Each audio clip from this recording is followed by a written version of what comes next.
Gold trusted gold buyers మీరు తాకట్టు పెట్టిన బంగారాన్ని విడిపించి ఈ రోజు ఉన్న మార్కెట్ ధరకు కొనబడను.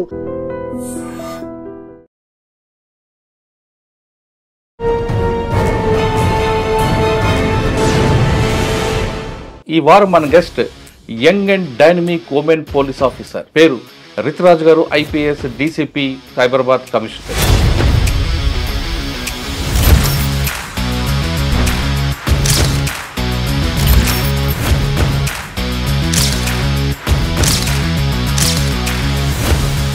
మాదాపూర్లో మీరు రాగానే మెయిన్ ఛాలెంజ్ ఏమొచ్చింది? ఎందుకంటే హైటెక్స్ ఎక్కువ ఉన్నారు, టెక్ కంపెనీలు ఎక్కువ మంది నలందాలో నుంచి ఎక్కువ సివిల్ ఆస్పిరెంట్స్ సివిల్ వాళ్ళే ఉంటారు. సివిల్ సర్వీసెస్ కి ప్రెస్టీజ్ చాలా ఎక్కువ ఉంది.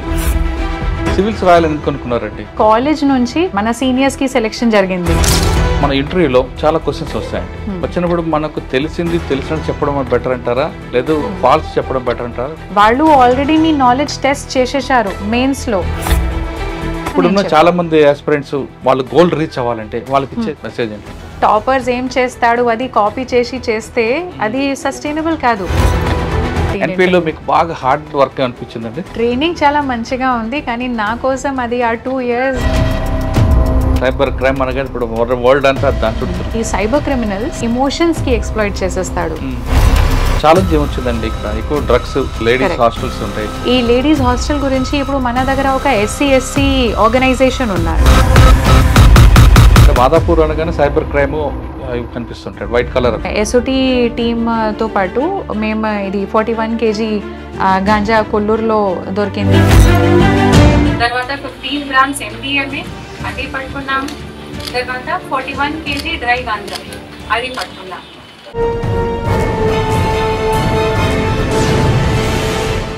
Welcome to crime diaries. ఈ వారం మన guest young and dynamic women police officer పేరు రితురాజ్ గారు, IPS DCP Cyberabad commissionerate. Bihar చెందిన రితురాజ్ గారు తెలంగాణ రాష్ట్రంలో మంచి వర్క్ చేస్తున్నారు. గద్వాల్లో పనిచేస్తున్నప్పుడు ఒక మంచి ఎలక్షన్, అంటే ఎటువంటి డిస్ప్యూట్ లేకుండా, ఎటువంటి ఇష్యూస్ లేకుండా ఎలక్షన్ కండక్ట్ చేశారు.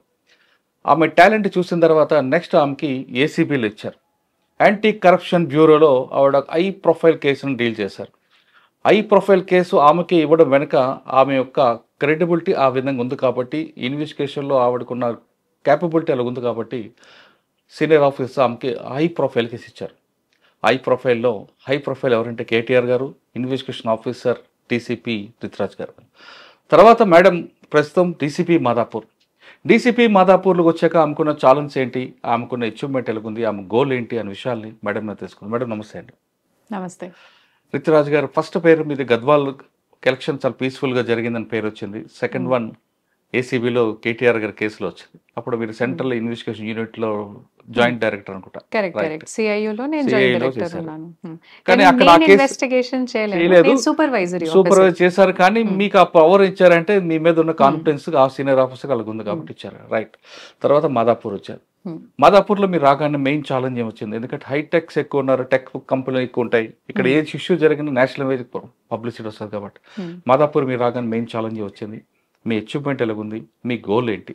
ఈ ప్రశ్న సమాధానం చెప్పే ముందు రితురాజ్ గారు Patna to Hyderabad journey, parents వాళ్ళ గురించి.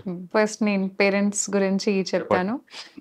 నేను ఒరిజినల్ గా నలంద నుంచి ఉన్నాను, కానీ ఫాదర్ కి జాబ్ ఏంటంటే ఎక్కువ మంది నలందాలో నుంచి ఎక్కువ సివిల్ ఆస్పిరెంట్స్ సివిల్ వాళ్ళే ఉంటారు. యాక్చువల్లీ బీహార్, యూపీ ఇది అన్ని ఫ్యూడల్ స్టేట్స్ లాగా ఉంటది. అక్కడే సివిల్ సర్వీసెస్ కి ప్రెస్టీజ్ చాలా ఎక్కువ ఉంది.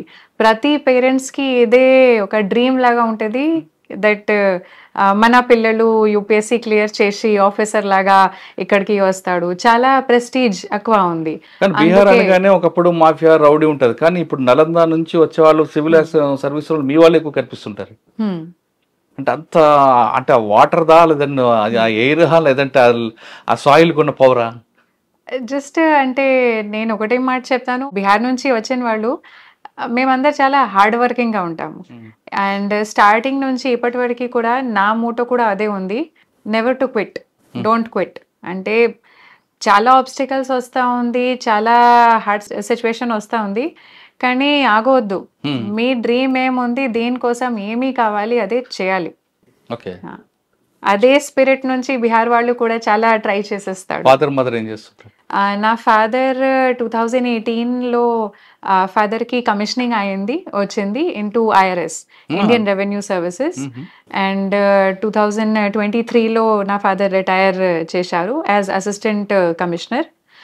తర్వాత నా మదర్ హౌస్ మేకర్, కానీ మై మదర్ ఈజ్ ఆల్సో అంటే హైలీ ఎడ్యుకేషనలీ క్వాలిఫైడ్. ఆమె MA కూడా చేసింది. అందుకే మీ అండ్ మై బ్రదర్, నా ఒక తమ్ముడు ఉన్నారు, అతను కూడా IIM కోజికోడ్ నుంచి MBA చేసేసారు. అండ్ మన ఇద్దరికి స్టార్టింగ్ నుంచి స్టడీస్ మీద చాలా ఎక్కువ ఫోకస్ మన పేరెంట్స్ పెట్టారు. నా బ్రదర్ అదే IIM తర్వాత ఒక స్టార్ట్అప్ జాయిన్ చేసి దీనిలోనే పని చేస్తాడు. సివిల్స్ రాయాలని ఎందుకు అనుకున్నారండి? స్టార్టింగ్ నుంచి నా పేరెంట్స్ నాకు ఒక చాలా పెద్ద గిఫ్ట్ ఇచ్చారు. అంటే నా పేరెంట్స్ నాకు పర్మిషన్ ఇచ్చారు చూస్ చేయడానికి, మీ ఇష్టం, మీకు ఏం సబ్జెక్ట్లో ఇష్టం ఉంది ఆ సబ్జెక్ట్ చదవండి. అందుకే నేను ఫస్ట్ క్లాస్ 11th-12thలో, అంటే ఇక్కడ మేము ఫస్ట్ ఇయర్ సెకండ్ ఇయర్ చెప్తాము, ఆ టైంలో నేను కామర్స్ తీసుకున్నాను. సైన్స్లో నాకు చాలా మంచిగా మార్క్స్ వచ్చింది, 98-99 వచ్చింది, కానీ నా ఇంట్రెస్ట్ లేదు దీనిలో, అందుకే నేను కామర్స్ చూస్ చేశాను. దీని తర్వాత కూడా నాకు 12thలో నాకు లా గురించి ఇన్ఫర్మేషన్ వచ్చింది, లా చాలా ఇంట్రెస్టింగ్గా ఉంది, అది నేను కొంచెం ట్రై చేశాను. ఇది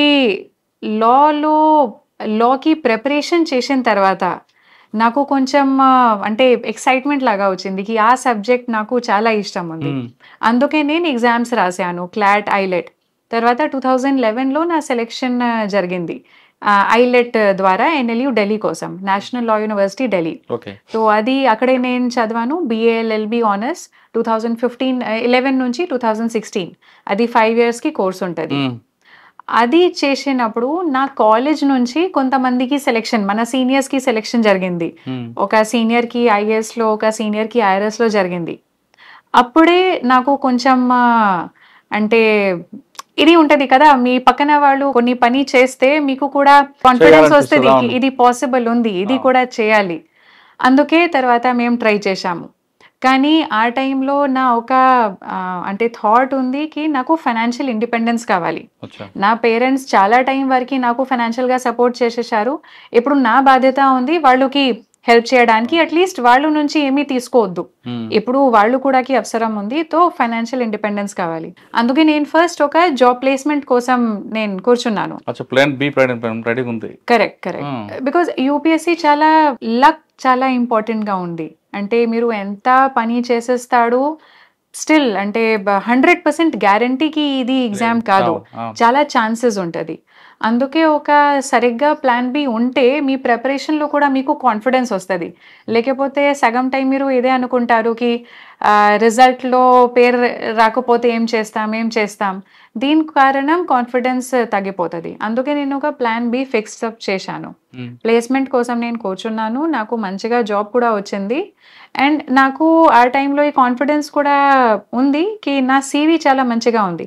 నేను కాలేజ్లో ఉన్నా కూడా చాలా నా హార్డ్ వర్క్ పెట్టాను, GPA మంచిగా వచ్చింది. In case worst case scenario UPSCలో పేరు రాకపోతే కూడా నేను మళ్ళీ లా ఫర్మ్ జాయిన్ చేసి మంచిగా సెటిల్ అవుతాను. కానీ ఆ జాబ్ వచ్చిన తర్వాత నేను ఎగ్జామ్స్ కోసం కూర్చున్నాను. ఫస్ట్ టైంలో నా ఎగ్జామ్ క్లియర్ కాలేదు.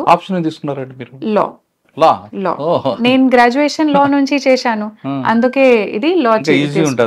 కరెక్ట్. స్టార్టింగ్ నుంచి 0 నుంచి కొత్త సబ్జెక్ట్ స్టార్ట్ చేయడానికి అవసరం లేదు, అందుకే నేను లా తీసుకున్నాను. ఫస్ట్ టైంలో నా ప్రీలిమ్స్ క్లియర్ కాలేదు. ఫస్ట్ టైం నేను జస్ట్ కాలేజ్ తర్వాత 2016కి ప్రీలిమ్స్ ట్రై చేశాను, కానీ ఆ టైంలో కాలేజ్తో పాటు ప్రిపరేషన్ నా క్లియర్ కాలేదు. 17లో నేను మళ్ళీ ఎగ్జామ్ రాశాను. 17కి ప్రీలిమ్స్, మెయిన్స్, ఇంటర్వ్యూ అయిపోయింది, అప్పుడు సెలెక్షన్ జరిగింది.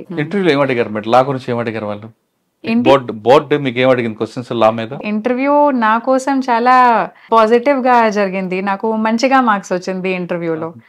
వాళ్ళు 2-3 మెయిన్ క్వశ్చన్స్ ఇదే అడిగారు. ఆ టైంలో ఇది కసాబ్కి కేసు జరుగుతా ఉంది. ఆ టైంలో వాళ్ళు అడిగారు, మన దగ్గర ప్రాపర్ ఎవిడెన్సెస్ ఉంది, అతను యాక్చువల్ గా ఏమి చార్జెస్ అతని మీద ఉంది, అతను అన్ని చేశారు, కానీ అప్పుడు కూడా మేము చాలా రీసోర్సెస్ స్పెండ్ చేస్తాము, అతనికి జైల్లో పెడతాము, అతని మీద ఇన్వెస్టిగేషన్ నడుస్తూ ఉంది, ప్రాసిక్యూషన్ నడుస్తూ ఉంది. ఇది అవసరం ఉందా లేదా? దీనికోసం నేను అదే చెప్పాను, మన దగ్గర ఎవిడెన్సెస్ ఉంటుంది, కానీ ఆ ఎవిడెన్స్ సరిగ్గా ఉందా లేదా ఇది చెక్ చేయడానికి మన దగ్గర జ్యుడిషియరీ ఉంది.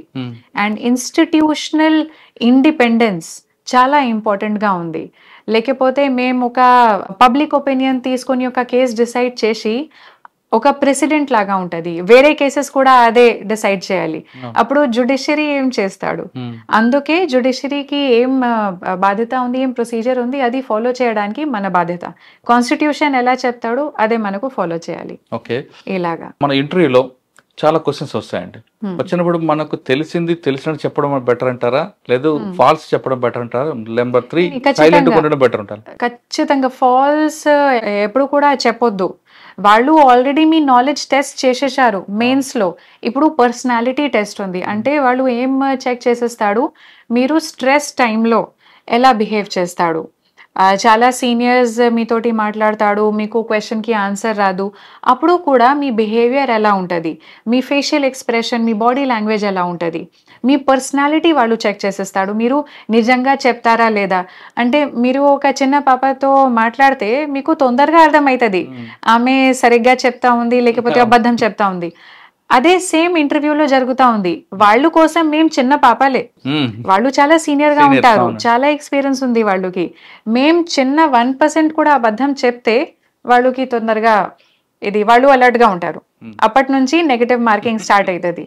అందుకే మీ పర్సనాలిటీ ఎలా ఉంది అదే చూపించాలి. తెలుసు లేదంటే లేకపోతే చెప్పండి. నేను కూడా ఒక క్వశ్చన్ లో చెప్పాను కి I'm sorry ma'am, I'm not aware of this point. అది కూడా ఇప్పుడు చాలా మంది ఆస్పిరెంట్స్ వాళ్ళు గోల్ రీచ్ అవ్వాలంటే వాళ్ళకి ఇచ్చే మెసేజ్ ఏంటంటే, అందరు కూడా సివిల్ రాయాలి ఉంటుంది కానీ రాయలేరు, కొన్ని యావిగేషన్స్ ఉంటాయి, కొన్ని రకరకాల ప్రెజర్స్ ఉంటాయి. అటువంటి వాళ్ళకి మీరు ఇచ్చే మెసేజ్ అంటే 24 hours చదవమంటారా? ఏమీ అవసరం లేదు దీనికి. 10 hours కూడా ప్రతిరోజు చదవడానికి అవసరం లేదు. మీరు ఫస్ట్ చూడండి, మీరు ఏం టైప్కి స్టూడెంట్ ఉన్నారు. స్టూడెంట్ అంటే మీకు డేలో చదవడానికి మంచిగా ఉంటుందా, లేకపోతే రాత్రి చదవడానికి మీ మంచిగా ఉంటుంది? మీరు ఒకటేసారి 3-4 hours కూర్చొని చదువుతారు, లేకపోతే ½ an hour 1 hour వరకు మీ అటెన్షన్ స్పాన్ ఉంటుంది. మీ స్టడీ స్టైల్ ఎలా ఉంది ఫస్ట్ అది చూడాలి. జస్ట్ టాపర్స్ ఏం చేస్తాడు అది కాపీ చేస్తే అది సస్టైనబుల్ కాదు. యూపీఎస్సీ పెద్ద జర్నీ ఉంది. మీరు ఈ రోజు ఏం చదువుతారో అది మీకు 1.5 year తర్వాత యూజ్ అవుతుంది. అందుకే you have to be honest with yourself. ఇది ప్రిపరేషన్ కి టైం ఎలా మీకు కంఫర్టబుల్ ఉంది అలాగే ఒక రొటీన్ లాగా పెట్టాలి. కానీ పర్సివియరెన్స్ చాలా ఇంపార్టెంట్ ఉంది. మీరు ఈరోజు ఏం చదువుతారు మళ్ళీ 1 month తర్వాత రిపీట్ చేయాలి. Repetition and sincerity. Repeat same information, అంటే ఒక టాపిక్ కోసం 2 books చదవండి, కానీ ఆ 2 books 10 times చదవండి. ఒక టాపిక్ కోసం 10 books చదవడానికి ఏమీ అవసరం లేదు. అండ్ ఇన్ డెప్త్గా చదవాలి. ఎక్కువ మంది గ్రూప్ డిస్కషన్ బెస్ట్ అంటారా, లేదా ఇండిపెండెంట్ గా చదువుకోవడం బెటర్ అంటారా? ఇది మళ్ళీ డిపెండ్ అవుతుంది ఆ స్టూడెంట్ ఎలా ఉన్నారు. ఫర్ ఎగ్జాంపుల్ నాకు గ్రూప్ స్టడీస్ నుంచి చాలా బెనిఫిట్ రాదు. నేను స్వతంగా సెల్ఫ్ స్టడీ చేసి లేకపోతే కోచింగ్ తీసుకొని నేనే స్టడీ చేసేస్తాను. కానీ ఒక పర్సన్ కోసం ఉంటుంది, వాళ్ళకి గ్రూప్ స్టడీ నుంచి ఎక్కువ అర్థం అవుతుంది, వాళ్ళకి ఎక్కువ కాన్ఫిడెన్స్ వస్తుంది. తో ఒక పర్సన్కి ఏం సూట్ అవుతుంది అదేలాగా చేయాలి. అంతకని మనం వేరే కాపీ కొట్టకూడదు అంటారు. కాపీ కొట్టకూడదు, ఖచ్చితంగా కెపాసిటీ చూసుకొని చేయాలి. ఎగ్జాక్ట్లీ. మీరు ఎలా ఉన్నారు, ఏం టైప్ కి స్టూడెంట్ ఉన్నారు ఆ టైప్ లాగా స్టడీ చేయాలి. ఓకే, 2017 లో సెలెక్ట్ అయ్యారు, నెక్స్ట్ ఎన్పిఏకి వచ్చారు 18 కి.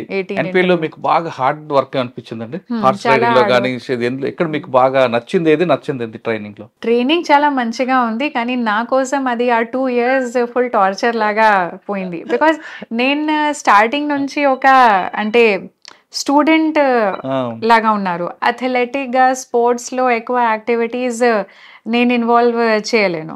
100 meters కూడా ఐ నెవర్ రన్. ఇక్కడ వచ్చినప్పుడు 16 kilometers రన్నింగ్, 40 kilometers చేయాలి అంటే. కానీ లాస్ట్ లో ఇదే అర్థమైంది, ఎన్పిఏలో ఏం ట్రైనింగ్ ఉంది, వాళ్ళు ఫిజికల్ ట్రైనింగ్ మీద ఏమీ ఫోకస్ కాదు, మెంటల్ ట్రైనింగ్ వాళ్ళు చేసేస్తాడు కి ఏమీ సిచ్యువేషన్ వస్తే క్లియర్ మైండ్ ఉండాలి.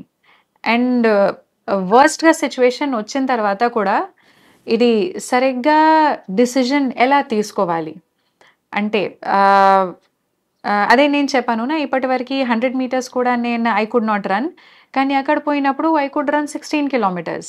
సో అంటే ఇది మైండ్కి లిమిటేషన్ ఉంది, అంటే మీ కాన్ఫిడెన్స్ లెవెల్ పెంచింది, కాన్ఫిడెన్స్ లెవెల్ పెంచింది. ఇప్పుడు ఎలా ఉంది ఆ ట్రైనింగ్ తర్వాత ఏమీ సిచ్యువేషన్లో నాకు పెట్టండి నేను సర్వైవ్ చేస్తాను. అదే మీకు ఇక్కడ ఇండోర్ ఎక్కువ నచ్చిందా అవుట్డోర్ నచ్చింది? అవుట్డోర్ చాలా ఇంట్రెస్టింగ్ గా ఉంది బికాజ్ అలాగా అవుట్డోర్ నేను ఎప్పుడు చేయలేను. ఇండోర్ ఓకే స్టార్టింగ్ నుంచి స్కూల్ కాలేజ్ లో నేను చదివాను, కానీ అండ్ అవుట్డోర్ లో వాళ్ళు ఏమేమి యాక్టివిటీస్ మన నుంచి చేపిస్తాడు అది చాలా డిఫరెంట్ గా ఉంది. ఎథిక్స్, సైబర్ క్రైమ్, లీగల్ చాలా సబ్జెక్ట్స్ ఉంటాయండి. మీకు బాగా కనెక్ట్ అయిన సబ్జెక్ట్ ఏదండి? Subject criminal laws. Criminal law college లో ఉన్నప్పుడు కూడా నాకు క్రిమినల్ లాస్ చాలా నా ఫేవరెట్ గా ఉంది. అండ్ ట్రైనింగ్ టైంలో కూడా. ట్రైనింగ్ అయిన తర్వాత మీకు పాసింగ్ అవుట్ పీరియడ్, మీ యూనిఫామ్ వేసుకుని చూస్తున్నప్పుడు మీ మమ్మీ డాడీ ఏమన్నారు? ఎవరు రాదు, మన పిఓపి కోవిడ్ కి టైం జరిగింది, ఆ టైంలో ఎవరు రాలేదు. అన్ని అంటే దూరదర్శన్ లోనే ఆన్లైన్ వాళ్ళు చూసేశారు. కానీ తర్వాత కలిసి ఉంటారు కదా, వాళ్ళు చాలా ప్రౌడ్ గా ఫీల్ చేశారు. చాలా ప్రౌడ్. ఫస్ట్ పోస్టింగ్ అప్పుడు వాళ్ళు వచ్చారు చూసారా? మీ ఫ్యామిలీస్ లో ఎవరు కూడా యూనిఫామ్ సర్వీస్ లేరు కదా? ఎవరు లేదు. మిమ్మల్ని చూడగానే మీ డాడీ మీ మమ్మీ చాలా ప్రౌడ్? చాలా ప్రౌడ్. వాళ్ళ అంతా మీ రిలేటివ్స్ అందరికి చెప్పుకున్నారు వాళ్ళు? అన్ని రిలేటివ్స్ బీహార్ లో ఐపీఎస్ అంటే చాలా వాళ్ళు ఎక్కువ ప్రెస్టీజ్ ఉంది. చాలా ఫుల్ ఎక్స్టెండెడ్ ఫ్యామిలీ కూడా చాలా ప్రౌడ్ గా ఫీల్ అవుతారు. ఓకే, ఫస్ట్ పోస్టింగ్ ట్రైనింగ్ తర్వాత? ట్రైనింగ్ తర్వాత ఇది ఫస్ట్ టైం నేను ఏఎస్పీ లాగా కరీంనగర్లో చేశాను. తర్వాత అడిషనల్ ఎస్పీ అడ్మిన్ సూర్యాపేటలో. దీని తర్వాత నేను సైబరాబాద్కి వచ్చాను, డీసీపీ సైబర్ క్రైమ్స్. దీని తర్వాత నేను గద్వాల్కి పోయాను యాజ్ ఎస్పీ గద్వాల్. అక్కడే 2 ఎలక్షన్స్ తర్వాత state election and general election తర్వాత నేను ఏసీబీకి వచ్చాను. అండ్ ఏసీబీలో 15 months చేసిన తర్వాత నేను ఇక్కడికి వచ్చాను. ఫస్ట్ మీకు అక్కడ ఏఎస్పీ కరీంనగర్ ఏముందండి ఛాలెంజ్ అక్కడ? ఆ టైంలో అదే నా ఫస్ట్ ఎక్స్పోజర్. ఆ టైంలో ఎలా క్రైమ్ ఇన్వెస్టిగేషన్ చేయాలి, గ్రీవియస్ కేసెస్ ఎలా ఇన్వెస్టిగేట్ చేయాలి, ఎలా డ్రాఫ్టింగ్ చేయాలి, అది నేను చాలా నేర్చుకున్నాను ఆ టైంలో. Okay, Karimnagar additional SP Suryapet.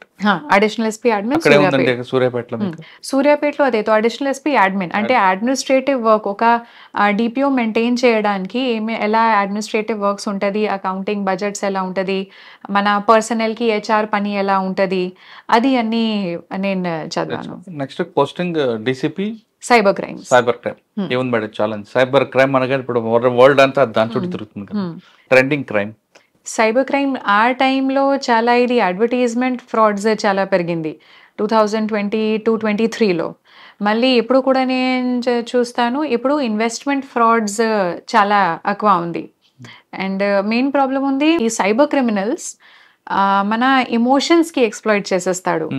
Greed చాలా టైం అంటే పర్సన్ కి మెసేజ్ వస్తుంది, మీకు 2 lakh కి లాటరీ వచ్చింది, మీరు 25,000 పే చేస్తే 2 lakh వస్తుంది. అది చూసి అంతా హ్యాపీగా ఫీల్ అవుతారు, ఏమీ చెక్ చేయరు, ఇమ్మీడియట్ గా 25,000 పే చేసేస్తాడు. తర్వాత ఏం జరుగుతుంది, ఏమీ 2 lakh రాదు, ఆ 25,000 కూడా పోయింది.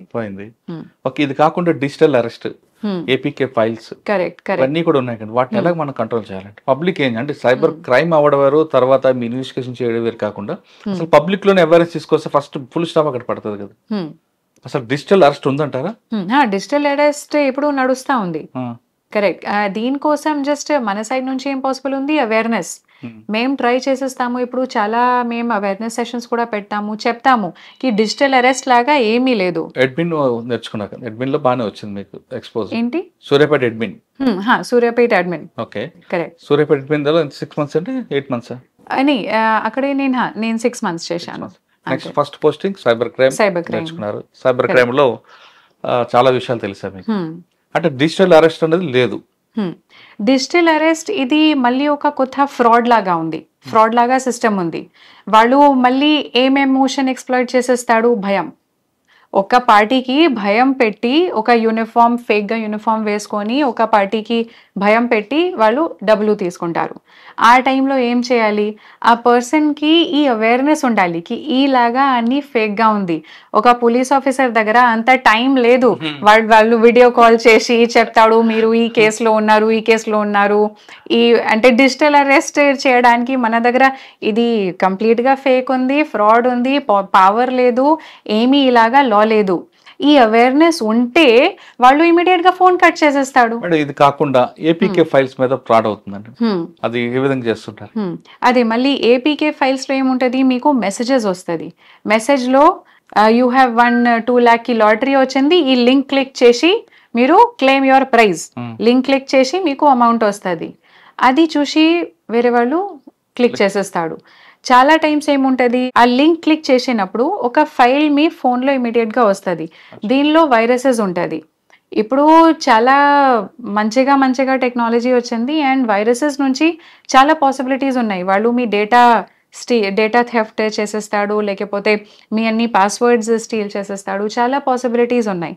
అందుకే ఒక వేరే అన్నోన్ సోర్స్ నుంచి లింక్ వస్తే లింక్కి క్లిక్ చేయకూడదు ఖచ్చితంగా. సైబర్ క్రైమ్ లో మీరు ఎంతకాలం పనిచేస్తారండి?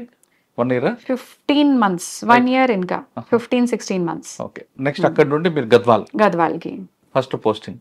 గద్వాల్లో ఏముందండి ఛాలెంజ్ వెళ్ళగానే? ఒకప్పుడు గద్వాల్ అంటే క్రైమ్, ఇప్పుడు లేదు అనుకోండి. ఇప్పుడు నేను చేశాను, ఆ టైంలో క్రైమ్ ఎక్కువగా లేదు, కానీ అక్కడే ప్రాబ్లమ్స్ ఏముంది, కొంచెం బ్యాక్వర్డ్గా డిస్ట్రిక్ట్ ఉంది. అందుకే పెటిషనర్స్కి సరిగ్గా అంటే లీగల్ రెస్పాన్స్ పోవాలి మన పోలీస్ స్టేషన్స్ నుంచి, అది సరిగ్గా చూడాలి. వాళ్ళకి చాలా ఎక్కువ అంటే వాళ్ళు వస్తాడు, పెటిషన్ ఇస్తాడు, కానీ ఆ పెటిషన్ మీద సరిగ్గా యాక్షన్ జరిగిందా లేదా ఇది చూడడానికి మన బాధ్యత ఉంది. ఛాలెంజ్ ఉంది ఎదురైందంటే అటువంటి ప్రాబ్లమ్స్ మీరు ఐడెంటిఫై చేశారా? ఆ టైంలో అంటే గద్వాల్లో మెయిన్ ఇది మళ్ళీ అక్కడే కూడా ట్రెస్ పాస్ కి చాలా ఇష్యూస్ ఉంటది. ఒక ప్రాపర్టీలో ఒక పర్సన్ కి పేరు మీద ఉంది, కానీ వేరే వాళ్ళు వచ్చి చాలా సంవత్సరాల నుంచి వాళ్ళే ఉంటారు. అప్పుడు వేరే పార్టీ వచ్చి క్లెయిమ్ చేసేస్తాడు, మన దగ్గర అన్ని పేపర్స్ ఉన్నాయి, మీరు ఎలా వస్తాడు. ఆ టైంలో పోలీస్కి ఏం లిమిటేషన్స్ ఉన్నాయి అది సరిగ్గా కనుక్కొని దీని మీద యాక్షన్ తీసుకోవాలి. ఇది మెయిన్ పాయింట్ ఒక నేను అక్కడే చూశాను. ఇది కాకుండా ప్రాపర్టీ అఫెండర్స్ ఎక్కువ కనిపిస్తుంది. ప్రాపర్టీ అఫెండర్స్ ఎక్కువ, బికాజ్ ఇది గద్వాల్లో ప్రాబ్లం ఏముంది, డైరెక్ట్ రైల్వే లైన్ ఉంది, అందుకే బయట నుంచి అఫెండర్స్ వచ్చి చేసి ట్రైన్ నుంచి వెళ్ళిపోతారు. ఆ టైంలో మేము చేశాము, ఒక మన చాలా మంచిగా ఒక అక్కడే ఏసీపీ ఉన్నారు వెంకటేశ్వర్లు, అతను చెప్పారు, అతనికి ఇది ఐడియా కి ఇది మన ట్రాఫిక్ రైల్వే స్టేషన్ ఏముంది, ఆ స్టేషన్కి 2 sides మేము సరిగ్గా సీసీటీవీ కవరేజ్ అండ్ ఇది పెట్రోలింగ్ పెడతాము ఒక టైంకి. అది చేసిన తర్వాత మనకు చాలా అంటే తగ్గిపోయింది. తర్వాత అక్కడే ఉన్నప్పుడు నేను సీసీటీవీస్ కూడా చాలా పెంచాను, ఏమేం రిపేర్స్ కావాలి, ఏమేం కొత్త కావాలి, అది కూడా అదే అక్కడే ఉన్న పర్సన్స్తో పాటు మేము చేశాము. దీని తర్వాత కూడా చాలా రికవరీస్ మనకు స్టార్ట్ అయింది అండ్ డిటెక్షన్ లెవెల్స్ మన పెరిగింది. కానీ అక్కడ 2 ప్రాబ్లమ్స్ కనిపిస్తాయండి. ఒకటి నేషనల్ హైవే ఎంత ఉంటుంది, యాక్సిడెంట్స్ ఎక్కువ వాటి మీద మీరు ఎలా కంట్రోల్ చేశారు? యాక్సిడెంట్స్ లో ప్రాబ్లం ఏముంది, అక్కడే నేషనల్ హైవే ఉంది, దీనికోసం మేము నేషనల్ హైవే వాళ్ళతో పాటు కోఆర్డినేట్ చేశాము. బికాజ్ నేషనల్ హైవే మీద ఏం లైట్స్ పెట్టడానికి బ్రేకర్స్ పెట్టడానికి మనకి ఏమీ పవర్ లేదు, వాళ్లే పెట్టాలి. సో అందుకే దీనికోసం మేము కాన్వర్సేషన్ స్టార్ట్ చేశాము. కానీ 2 elections కారణం ఇది నేను అక్టోబర్లో పోయాను అండ్ అదే నవంబర్లో ఎలక్షన్ ఉంది, అక్టోబర్ టు డిసెంబర్ ఆ ఎలక్షన్లో పోయింది అండ్ మళ్ళీ ఇది మన మేలో ఎలక్షన్ జనరల్ ఎలక్షన్స్ వచ్చింది, అప్పుడే మళ్ళీ ఇది ఏప్రిల్ నుంచి అదే పని మీద. సో జస్ట్ ఆ టైంలో మేము NHAI తోటి కాన్వర్సేషన్ స్టార్ట్ చేశాము, కానీ ఇప్పుడు మళ్ళీ సిచ్యువేషన్ ఏముంది నాకు తెలియదు. ఎలక్షన్స్ అండి గద్వాల్లో ఒకప్పుడు ఎలక్షన్ అంటే కనీసం ఒక బాంబు అయినా పేలవాలి, అటువంటి బాంబులు పేలకుండా పీస్ఫుల్ గా ఎలా చేసుకొచ్చారండి, మీ ప్లాన్ ఆఫ్ యాక్షన్ లోకి వచ్చింది? అదే ఆ టైంలో మన హెడ్ ఆఫీస్ నుంచి చాలా మనకు స్ట్రిక్ట్ గా ఇన్స్ట్రక్షన్స్ వచ్చింది, ఎలా డిప్లాయ్మెంట్ చేయాలి, ఎలా చెకింగ్ చేయాలి, అన్ని రౌడీ షీటర్స్ సస్పెక్ట్ షీట్స్ కి చెకింగ్, బైండ్ ఓవర్స్ చేయాలి, ఇది అన్ని మేము చేశాము. మన టీంకి ఎలా అంటే టీం వాళ్ళు మన ఇన్స్పెక్టర్స్ ఎవరు ఉన్నారు, ఎస్ఐస్ ఎవరు ఉన్నారు, వాళ్ళకి ఏరియాస్లో ప్రతి ఏరియాలో ఎక్కడెక్కడ పోలింగ్ స్టేషన్స్ ఉన్నాయి అక్కడే సరిగ్గా చెకింగ్ మేము చేశాము. అండ్ చాలా టైం నుంచి 1 month బ్యాక్ నుంచి మేము ఇంకా అవేర్నెస్ ఇంక్రీజ్ చేశాము. ఎవరికి దృష్టిలో ఏమీ తప్పు ఎలక్షన్ ఆఫెన్సెస్ వస్తే తొందరగా మనకు ఇన్ఫార్మ్ చేయాలి. అండ్ ఎలక్షన్ సక్సెస్ఫుల్గా జరిగింది ఓన్లీ మన టీం కారణం. స్టేట్ ఎలక్షన్లో టైంలో కూడా నా దగ్గర చాలా మంచిగా టీం ఉంది. ఆ టైంలో ఏమీ చిన్న ఇష్యూస్ వచ్చింది, అది యూస్ చేసి మేము జనరల్ ఎలక్షన్లో యూస్ చేశాము. జనరల్ ఎలక్షన్కి టైంలో మన సూపర్విజన్ మేము చాలా మంచిగా మేము పెట్టాము. ప్రతి పోలింగ్ స్టేషన్స్కి అంటే ఒక ఏరియాలో ఉన్న పోలింగ్ స్టేషన్కి ఎవరు ఆఫీసర్ రెస్పాన్సిబుల్ ఉన్నారు, ఎవరు రూట్ ఇన్ఛార్జ్ రెస్పాన్సిబుల్ ఉన్నారు, మన కంట్రోల్ రూమ్ నుంచి ఎవరు రెస్పాన్సిబుల్ ఉన్నారు, ఇది అన్నీ చూసుకొని మేము సరిగ్గా ఇది సూపర్వైజ్ చేశాము. కానీ అక్కడ పొలిటికల్ ప్రెషర్ ఎక్కువ ఉంటుందండి. పొలిటికల్ ప్రెషర్ ఉంటుంది. అది ఎలా మీరు ఫేస్ చేశారు? అది అంటే ఇది రియాలిటీ ఉంది, ప్రెషర్స్ వస్తాయి. కానీ ఏం చట్టం ప్రకారంగా ఏం కరెక్ట్గా ఉంది అదే చేయాలి. అదే మేము చేశాము. కానీ గద్వాల్లో మీకు హైపర్ టెన్షన్ ఏరియా ఎక్కడ ఉంది? హైపర్ టెన్షన్ ఏరియా అంటే మీ అర్థం ఏంటి? అంటే కొంచెం వైలెన్స్ ఎక్కువగా ఉండేది. అదే ఐజా మండలం కానీ లేదా కరెక్ట్. నేను వచ్చిన వరకు ఇది ఏమీ ఫ్యాక్షనిజం వాళ్ళు ఏం ఇంపార్టెంట్ మెంబర్స్ ఉంటే just 2-3 leaders important leaders just last year వాళ్ళు చనిపోయారు. దీని కారణం ఫ్యాక్షనిజం కూడా చాలా తగ్గిపోయింది, ఎక్కువ ఆ టైంలో లేదు. గద్వాల్ తర్వాత అంటే నెక్స్ట్ పోస్ట్ గద్వాల్ తర్వాత నేను ఏసీబీకి వచ్చాను. ఏసీబీలో రాగానే ఫస్ట్ ఒక హై ప్రొఫైల్ కేసు మీకు సూపర్వైజర్, ఆ ప్రెజర్ ఏమైనా వచ్చిందండి, తీసుకున్నారా? అంటే ప్రెషర్ కాదు, నేను సిఐయులో ఉన్నాను, సిఐయులో ఒక కేసు వచ్చింది, ఆ కేసు నేను సూపర్వైజ్ చేశాను. అది రివీల్ చేయొచ్చా చేయకూడదు? అది అంటే అది ఏసీబీకి పని ఉంది. ఇప్పుడు నేను మాదాపూర్కి వచ్చాను.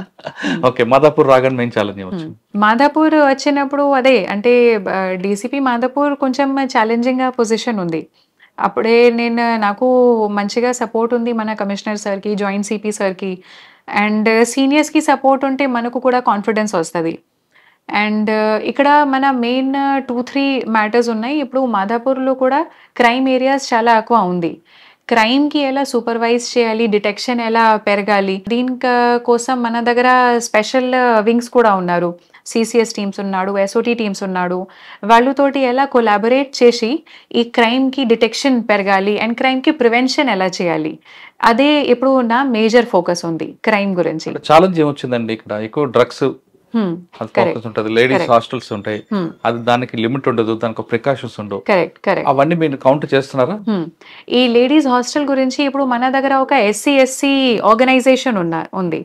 SC/SC వాళ్ళు ఏం చేశారు, చాలా హాస్టల్స్కి ఇది సరిగ్గా ఆడిట్ చేసేసారు. ఇప్పుడు అదే నెక్స్ట్ మంత్లో అదే నా ఆబ్జెక్టివ్ ఉంది. వాళ్ళకి ఆడిట్లో ఏమేం ఫైండింగ్స్ వచ్చింది, ఏం అంటే వైలేషన్స్ ఉన్నాయి హాస్టల్స్ వాళ్ళ నుంచి, లేకపోతే ఇక్కడ ఏమేం ప్రాబ్లమ్స్ ఉన్నాయి, అది సరిగ్గా చూసి దీనికి ఎన్ఫోర్స్మెంట్ చేయాలి. డ్రగ్స్ కోసం ఫార్చునేట్లీ ఇప్పుడు మన దగ్గర మన ఎస్ఓటీ టీమ్స్ ఉన్నారు, టీజీ న్యాప్ కూడా ఉన్నారు, వాళ్ళు కూడా చాలా ఎక్కువ సూపర్విజన్ ఉంటుంది. మన ఫోకస్ ఏముంటుంది కి ఒకసారి దొరికినప్పుడు వాళ్ళకి ఏం పాస్ట్ బిహేవియర్ ఎలా ఉంది, ఎక్కడి నుంచి వాళ్ళు స్టార్ట్ చేసేసారు, ఆ ఏరియాస్ మీద ఫోకస్ చేసి ఇంకా ఎవరు మళ్ళీ అదే రూట్లో పోతారు, చాలా యూత్గా ఇన్వాల్వ్ అవుతారు, వాళ్ళకి ప్రివెంట్ చేయడానికి. సో దాట్ మళ్ళీ కొత్త ఆఫెన్సెస్ సేమ్ ప్లేస్ నుంచి కాకూడదు. మాదాపూర్ ఏరియాలో ఒకవైపు హైటెక్ సిటీ, మరోవైపు స్లమ్ ఏరియా, మరోవైపు ఇంకో డిఫరెంట్ ఏరియా మూవింగ్ ఉంటాయి. 3 ఏరియాలు ఎలా మీరు ఒకటే ఫ్రేమ్ లో చూస్తారండి? డిఫరెంట్ ఫ్రేమ్ లో చూస్తారా లేదా ఒకటే ఫ్రేమ్ లో చూస్తారా? ఒకటే ఫ్రేమ్ లో ఎలా మీరు చూస్తాడు, ఒక స్లమ్ ఏరియాలో వేరే ప్రాబ్లమ్స్ ఉంటది, దీనికి వేరే టైప్ లో డీల్ చేయాలి. హైటెక్ ఏరియాస్ లో వేరే ప్రాబ్లమ్స్ ఉంటది, దీనికి సెపరేట్ సొల్యూషన్స్ ఉంటది. ఉంది కానీ ఎక్కువ దేని మీద మీ ఫోకస్ ఉంటుంది? హైటెక్ మీద ఉంటుందా, స్లమ్ ఏరియా మీద ఉంటుందా? అది 50-50 చేయాలి. ఇది రెండు నా పరిధిలో వస్తుంది. ఒకళ్ళు ఎక్కువ పెడితే ఒకళ్ళు తక్కువ పెడితే మళ్ళీ డిస్బ్యాలెన్స్ అవుతుంది. అందుకే ఏమేమి ఇష్యూస్ వస్తుంది అది అన్ని ఇష్యూస్ మీద ఫోకస్. మాదాపూర్ లో Miyapur sub division and Madhapur sub division, ఈ రెండిట్లో దేని మీద ఎక్కువ ఉంటుంది? కంపారిజన్ పాసిబుల్ కాదు. మాదాపూర్ లో చాలా ఇది రాయదుర్గం, గచ్చిబౌలి, మాదాపూర్ వస్తుంది, అది క్రైమ్ హెవీగా ఉంది. మళ్ళీ మియాపూర్ డివిజన్ లో మియాపూర్ చందానగర్లో చాలా ఎక్కువ ప్రాపర్టీ క్రైమ్స్ ఉంటుంది, అది కూడా సరిగ్గా చూడాలి. సో నా ఉద్దేశం అదే ఉంది. మియాపూర్ డివిజన్ కోసం క్రైమ్ మీద నేను ఫోకస్ చేస్తాను. మాధాపూర్ డివిజన్లో నేను ఇది మెయిన్ ఐటీ మన కంపెనీస్కి ఏమేం ఇష్యూస్ ఉన్నాయి, చీటింగ్ కేసెస్ చాలా ఎక్కువ ఉంది, ఎకానమిక్ ఒఫెన్సెస్ ఉంది, ఈ మ్యాటర్స్ మాధాపూర్ డివిజన్ మీద నేను ఫోకస్ అంటే చేస్తాను. మాదాపూర్ అనగానే సైబర్ క్రైమ్ కనిపిస్తుంటాయి, వైట్ కలర్ అఫెన్స్ కనిపిస్తుంది. కానీ మియాపూర్ లో మీకు Property offences ప్రాపర్టీ ఎక్కువ. అఫెన్స్ కానీ పిక్ పాకెట్స్ కూడా కనిపిస్తారు. కరెక్ట్. వాళ్ళ మీద మీ ఫోకస్ ఉందంటారా? ప్రాపర్టీ ఒఫెండర్స్ మియాపూర్ డివిజన్ లో, అండ్ ఇక్కడ మాధాపూర్ డివిజన్ లో economic crime and white collar crime. కానీ ఇక్కడ డ్రగ్స్ ఉంటుంది, అక్కడ గంజా ఉంటదండి మియాపూర్. గంజా ఎంత అదే అది కూడా ఉంది. కరెక్ట్. ఈ మధ్యన రికవర్ చేశారా గంజాకి? అదే ఇప్పుడు మన ప్రెస్ మీట్ కూడా ఉంటది. ఎస్ఓటి టీమ్ తో పాటు మేము ఇది 41 kg గాంజా కొల్లూరులో దొరికింది, తర్వాత 15 grams MDMA దొరికింది, అండ్ ఇంకా ఆల్పరాజోలం కూడా ఇప్పుడు రీసెంట్ గా మనకు 1.2 kgs దొరికింది చందానగర్లో. ఇది ఇప్పుడు మనకు దొరికింది. కానీ దీనికి హిస్టరీ ఏంటి, ఎలా ఇది స్టార్ట్ అయింది, ఎక్కడి నుంచి సప్లై ఉంది, ఇది అన్ని మేము ఫోకస్ గా పెడతాము. మీరు ఆల్రెడీ లాలో సీనియర్ కాబట్టి ఇటువంటి కేసుల్లో కన్వర్షన్ రావాలంటే ఇప్పుడు మీ దొరికిన క్వాంటిటీ ఇంటర్మీడియట్ క్వాంటిటీయా, కమర్షియల్ క్వాంటిటీయా, ఇవన్నీ డివైడ్ చేస్తాం. ఈ కేసులో మీరు లీగల్ గా చేస్తున్నారా? అంటే కమర్షియల్ క్వాంటిటీలో మనం సీజ్ చేసేటప్పుడు మేజిస్ట్రేట్ ముందు సీజ్ చేయాలి, ప్రాపర్టీ చేస్తే కన్విక్షన్ వస్తుంది. ఇటువంటి లూప్ హోల్స్ లేకుండా చేస్తున్నారా? మన టీజీ న్యాబ్ నుంచి ఏమైతుంది, మన అన్ని ఎన్డీపీఎస్ కేసెస్ వాళ్ళు కూడా చెక్ చేసేస్తాడు. ప్రతి కేసులో ఏం లూప్ హోల్స్ ఉన్నాయి అది వాళ్ళు మనకు రాసి ఇస్తాడు. దీని కారణం మన వాళ్ళు కూడా ఎక్కువ మంచిగా అండర్స్టాండింగ్ అవుతుంది కి ఏం మిస్టేక్స్ మన సైడ్ నుంచి జరుగుతా ఉంది, ఎలా దీనికి రిపీట్ చేయకూడదు. బికాజ్ ఎన్డీపీఎస్ చాలా టెక్నికల్ గా ప్రొసీజరల్ యాక్ట్ ఉంది. ఒక చిన్న ప్రొసీజర్ లో తప్పు ఉంటే కూడా కన్విక్షన్ రాదు. అందుకే అది సరిగ్గా చూడాలి. ఓకే, ఇది కాకుండా ఈవ్ టీజింగ్ కనిపిస్తుంటదండి, వాటి మీద ఫోకస్ అంటే ఈవ్ టీజింగ్ మళ్ళీ ఇది she teams women safety wing వాళ్ళు చూస్తాడు, అండ్ మన పెట్రోలింగ్ వాళ్ళకి అదే నా ఇన్స్ట్రక్షన్ ఉంది కి ఇలాగా ఏమి కనిపిస్తాయి చాలా టైమ్స్ ఈవ్ టీజింగ్ వాళ్ళు కూడా డైల్ 100 చేసేస్తాడు. ఆ టైంలో స్ట్రిక్ట్ యాక్షన్ తీసుకోవాలి. ఓకే, మీరు లాలా చేశారు, మీరు దాదాపు ఒక సీనియర్ మోస్ట్ వచ్చారు ఎస్పీగా. గద్వాల్ చూసారు, ఇక్కడ చూస్తున్నారు, సైబర్ క్రైమ్ చూసారు. మన దగ్గర ఇండియాలో మీరు ఫస్ట్ లో మీకు బోర్డులో అడిగిన క్వశ్చన్ మీకు మళ్ళీ రిపీట్ చేస్తున్నా, మన దగ్గర ప్రొసీజర్ పనిష్మెంట్ ఉందంటారా, ఫైనల్ పనిష్మెంట్ ఉంటదంట? ప్రొసీజర్ చాలా ఇంపార్టెంట్ ఉంది.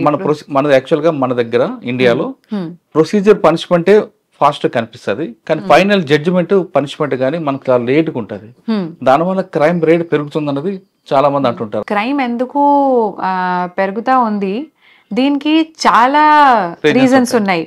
ఓన్లీ మన జుడిషియల్ ప్రొసీజర్ స్లోగా ఉంది అది ఒక రీజన్ కాదు, చాలా రీజన్స్ ఉన్నాయి దీని కారణం క్రైమ్ పెరుగుతూ ఉంది. కానీ ఇది కరెక్ట్ గా ఉంది, మన ప్రొసీజర్ ఏముంది దీనికి చాలా టైం పడుతుంది. కానీ దీనికి వెనక ఒకటే ప్రిన్సిపల్ ఉంది. మన మహాత్మా గాంధీ ఏం చెప్పారు కి not even 1 innocent person should be punished. 1000 guilty may go away but 1 innocent person should not be punished. అదే ఆబ్జెక్టివ్ కారణం చాలా ఎక్కువ ప్రొసీజర్స్ మేము మన ప్రొసీజరల్ లాస్ లో పెట్టాము. ఓకే, మీకు ఒక గోల్ ఉంటుంది, ఆ గోల్ ఏంటండి? Public service. నా దృష్టిలో వచ్చినప్పుడు ఎవరెవరు పెటిషనర్స్ ఉన్నారు వాళ్ళకి సరిగ్గా ఏం చట్టం ప్రకారంగా ఏం రావాలి అది ఖచ్చితంగా రావాలి, అదే నా ఆబ్జెక్టివ్. ఓకే, కానీ పోలీస్ జాబ్ అంది థ్యాంక్లెస్ జాబ్ అండి, ఎప్పుడైనా థ్యాంక్ యూ కోసం నేను రాలేను. ఒక పర్సన్ నాకు థ్యాంక్ యూ చెప్తాడు దీనికోసం ఇక్కడికి రాలేను. నాకు గవర్నమెంట్ సాలరీ వస్తా ఉంది, నేను ఇది నా జాబ్ ఉంది, ఈ జాబ్ కి నాకు చాలా ఇంట్రెస్ట్ ఉంది. స్టార్టింగ్ నుంచి లా ఫర్మ్ ఎందుకు నేను జాయిన్ చేయలేను, బికాస్ లా ఫర్మ్ లో ఒక మానిటర్ లో పెట్టి అండ్ చాలా పెద్ద పెద్ద క్లయింట్స్ తోటి మాట్లాడాలి, మీరు పని చేస్తాడు. కానీ ఇక్కడ పబ్లిక్ తోటి మీరు పని చేస్తాడు, వాళ్ళకి ప్రాబ్లమ్స్ మీరు అంటే నాకు ఈ ఆపర్చునిటీ ఉంది కి నేను వాళ్ళకి హెల్ప్ చేసేస్తాను. నా కోసం ఇదే like that is the best thing for me possible. మీరు అందరూ చేస్తుంటారు పోలీస్ ఆఫీసర్ గా, మెయిల్ చేస్తారు, కానీ ఫిమేల్ కి వచ్చేసరికి 2 పోస్టులు ఉంటాయండి. ఇక్కడ ఒక పోస్ట్ ఉంటుంది, ఇంటికి వెళ్ళి ఒక పోస్ట్ ఉంటుంది. ఈ 2 ఎలా మేనేజ్ చేయాలండి? అంటే ఫార్చునేట్లీ నా హస్బెండ్ కూడా చాలా సపోర్టివ్గా ఉన్నారు. అండ్ అతని కారణం నాకు చాలా ఇంటిలో కాన్ఫిడెన్స్ ఉంది. మేమిద్దరు కలిసి సరిగ్గా మెయింటైన్ చేస్తాను. కానీ ఇద్దరు వేరే వేరే పోస్టులు ఉన్నారు కదా, డిఫరెంట్ ప్లేస్ ఉన్నారు కదా, అది కూడా మేనేజ్ అవుతుంది, ప్రాబ్లం లేదు. ఓకే, ఫైనల్ గా చెప్పండి, ఈ డిపార్ట్మెంట్ లోకి వచ్చే అమ్మాయిలకి మీరు ఇచ్చే మెసేజ్ ఏంటి? వచ్చినప్పుడు ఇది ఎక్స్పెక్ట్ చేయకూడదు, మీరు అమ్మాయి ఉంటే మీకు రిలాక్సేషన్స్ వస్తుంది, కానీ ఇది కూడా అర్థం చేసుకోండి, ఇప్పుడు ఉన్న సీనియర్స్ మన సిస్టమ్ వాళ్ళు కూడా ఇన్ఫర్మేషన్ ఉంది, అమ్మాయి వస్తే కొంచెం అంటే ఫెసిలిటీస్ కావాలి, ఏం ఫెసిలిటీస్ కావాలి, దీనికోసం వాళ్ళు కూడా సెన్సిటివిటీ ఉండి వాళ్ళు ఇస్తాడు. కానీ మీ బాధ్యత ఉంది, మీ పని 100%గా సిన్సియర్గా 100% ఎఫర్ట్ పెట్టి చేయడానికి. డెఫినెట్ గా రమ్మంటారు డిపార్ట్మెంట్ లోకి అమ్మాయిలు, ఖచ్చితంగా రావాలి. వాళ్ళు వస్తేనే పబ్లిక్ లో కూడా మన ఇది ఇమేజ్ మంచిగా ఉంటది.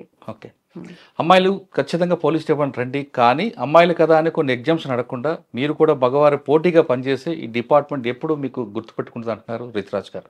ఖచ్చితంగా పోలీస్ డిపార్ట్మెంట్ రండి, మీ సర్వీస్ చేయండి. పబ్లిక్ సర్వీస్ చేయాలంటే the best platform police department.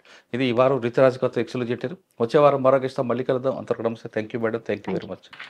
ఈరోజు మన ఎస్ఓటి టీంతో పాటు మన స్పెషల్ ఆపరేషన్స్ టీంతో పాటు మాధాపూర్ జోన్ పోలీస్ మేమిద్దరు కలిసి 3 కేసెస్ చేశాము. నంబర్ 1 మ్యాటర్ ఉంది 1.2 kg అల్ట్రాజోలం, దీనికి అది మేము పట్టుకున్నాము. తర్వాత 15 grams MDMA అది పట్టుకున్నాము. తర్వాత 41 kg డ్రై గాంజా అది పట్టుకున్నాము. దీనిలో మన SOT officer Nagar and Kolbur SHO Ganesh వాళ్ళు స్టార్ట్ చేసేసారు. మన DCP SOT శోభన్ గారికి పరిధిలో వాళ్ళకి SOT టీం చాలా మంచిగా ఇంటెలిజెన్స్ దాంట్లో మనకు మామూలుగా అయితే ఎక్కువ ఆంధ్ర బార్డర్ నుంచి ఒరిస్సా నుంచి వస్తుంది. ఇది వెస్ట్ బెంగాల్ నుంచి వస్తుంది. వెస్ట్ బెంగాల్ నుంచి వాళ్ళు ఏం చేస్తున్నారు, అక్కడ నుంచి ఒక 10 kgs 20 kgs మామూలుగా వాళ్ళు తీసుకొచ్చుకున్న బ్యాగ్లో పెట్టుకొని తీసుకొని వస్తున్నారు. ట్రైన్లో వస్తున్నారు. ట్రైన్ సికింద్రాబాద్లో దిగి సికింద్రాబాద్ నుంచి ఇక్కడికి ఆటోలో వస్తున్నారు. వచ్చేసి వాళ్ళ దగ్గర వెయింగ్ మిషన్ అవన్నీ కూడా ఉన్నాయి వాళ్ళ రూమ్లో. వాళ్ళు ఏదైతే రిక్వైర్మెంట్ ఎవరికైతే ఉంటుందో వాళ్ళు ఫోన్లో అమౌంట్ కొడుతున్నారు. అమౌంట్ కొట్టిన తర్వాత ఆ అమౌంట్ ప్రకారం వీళ్ళు వెయింగ్ చేసి అది వాళ్ళకి ఇవ్వడం జరుగుతాం. దాంట్లో మనం 3 అరెస్ట్ చేసినాము. తర్వాత అక్కడి నుంచి ఎవరైతే సోర్స్ ఉన్నారో ఆ సోర్స్ కూడా వెస్ట్ బెంగాల్ నుంచి అరెస్ట్ చేస్తాం. iDreams, this police diaries is something very, very valuable towards that. I must really appreciate Murali, your insights. iDreams founder and CEO Chinna Vasudev Reddy gartoni Muralidhar crime stories చాలా famous అయిపోయినావు.